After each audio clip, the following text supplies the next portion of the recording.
আবাস যোজনার ফাইনাল নামের লিস্টে আপনার নাম উঠে চলে এসেছে এবং ডিসেম্বরেও যদি আপনি টাকাও পেয়ে যাবেন বাড়ি তৈরির প্রথম কিস্তির টাকাটা। সেই বাড়ি তৈরির জন্য প্রথম কিস্তির যে 60,000 টাকাটা সরকার আপনার ব্যাংকে ঢোকাবে, সেটা দিয়ে যদি আপনি বাড়ি তৈরি না করেন, অন্য কোনো কাজে লাগান আপনি, তাহলে কিন্তু আপনার বিরুদ্ধে হতে পারে এফআইআর।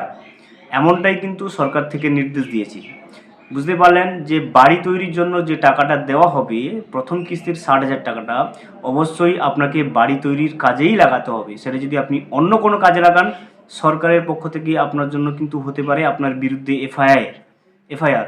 তা সেটাই সেই সম্পর্কিত একটা রিপোর্ট চলে এসেছে নিউজ পেপার কাটিংয়ে। আমরা সেই রিপোর্টটা দেখে নেব যে কী হুঁশিয়ারি দিয়েছে সরকার থেকে, সেটা আমরা বিস্তারিতভাবে এই ভিডিওতে দেখে নেব। ভিডিওটি শুরু করার আগে ছোট্ট একটা অনুরোধ, যদি চ্যানেলে নতুন হয়ে থাকেন অবশ্যই চ্যানেলটা সাবস্ক্রাইব করে রাখবেন, নোটিফিকেশনটা অল করে রাখবেন এই ধরনের সমস্ত আপডেট সবার আগে পাওয়ার জন্য। চলুন, বাড়ি তৈরির টাকা নিয়ে যদি অন্য কিছু করেন তাহলে কেন আপনার বিরুদ্ধে এফআইআর হবে এবং সেই সংক্রান্ত আরও যাবতীয় যে তথ্যগুলো উঠে চলে এসছে সেটা আমরা ডিটেলসে দেখে নিই। আবাসের টাকায় ঘর না করলে দায়ের এফআইআর। আবাসের টাকা নিয়ে ঘর না করলে ওই উপভোক্তার বিরুদ্ধে এফআইআর দায়ের করা হবে। তাহলে প্রথম লাইনেই কিন্তু জিনিসটা ক্লিয়ার করে দিয়েছে। দেখুন, আবাস যোজনা প্রকল্পের প্রথম কিস্তির যে টাকাটা 60,000 টাকাটা আপনার ব্যাংকে ঢোকাবে ডিসেম্বর মাসের 15 থেকে 30 ডিসেম্বরের মধ্যে রাজ্য সরকার।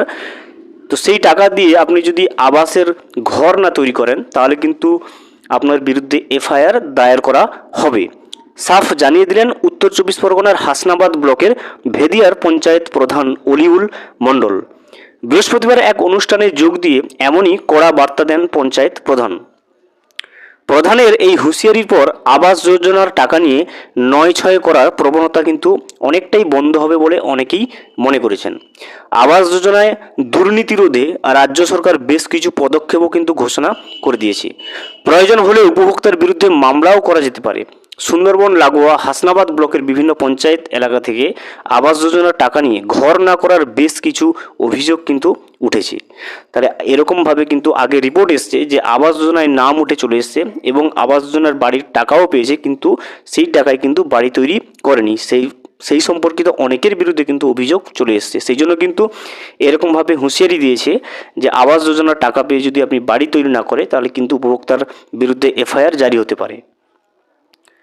কয়েকটি ক্ষেত্রে ব্লক প্রশাসন সেই সব অভিযোগের তদন্ত করে সত্যতাও পেয়েছে। বৃহস্পতিবার পঞ্চায়েত প্রধান অলিউল মণ্ডল ভেদিয়ার একটি অনুষ্ঠানে যোগ দিয়ে তিনি বলেন, আবাস যোজনায় ঘরের তালিকায় যাদের নাম রয়েছে তারা অবশ্যই কিন্তু সরাসরি টাকা পাবেন। ওই টাকা পেতে কাউকে কাটমানি কিন্তু দিতে হবে না। তাহলে আবাস যোজনায় যাদেরই নামের লিস্টে নাম চলে এসছে প্রভিজনাল নামের লিস্টে, প্রত্যেকেই কিন্তু তারা টাকা পাবে এবং টাকা পাওয়ার জন্য কিন্তু তাদেরকে কাউকে কোনো রকমভাবে কাটমানির টাকাটা দিতে হবে না। যদিও কোনো পঞ্চায়েত সদস্য বা নেতা টাকা দাবি করেন, আপনারাও কিন্তু 1 টাকাও দেবেন না। আমার কাছে আসবেন, আবাস যোজনার টাকা আমি আপনাদের পাওয়ার ব্যবস্থা করে দেবো। তাহলে কোনো নেতা বা কোনো সদস্য যদি বাড়ির টাকা পাইয়ে দেওয়ার জন্য কাটমানির দাবি করে তাহলে কিন্তু সরাসরি যেন উনার কাছেই যায়, কোনো রকম অন্য কোনোভাবে কোনো 1 পয়সাও যাতে অন্য কাউকে না দেয়। আবাস যোজনার টাকা আমি আপনাদেরকে কিন্তু পাওয়ার ব্যবস্থা করে দেব। তারপরেই পঞ্চায়েত প্রধানের হুঁশিয়ারি শুরু করেন, সবাইকে সতর্ক করে বলছি, গৃহহীন পরিবারগুলির জন্য রাজ্যের মুখ্যমন্ত্রী মমতা বন্দ্যোপাধ্যায় ঘর করার কিন্তু টাকা দিচ্ছেন। সেই টাকা পেয়ে যদি কেউ ঘর না করেন তাহলে কিন্তু আমরাও কিন্তু চুপ করে থাকবো না, তার বিরুদ্ধে কিন্তু এফআইআর দায়ের করা হবে।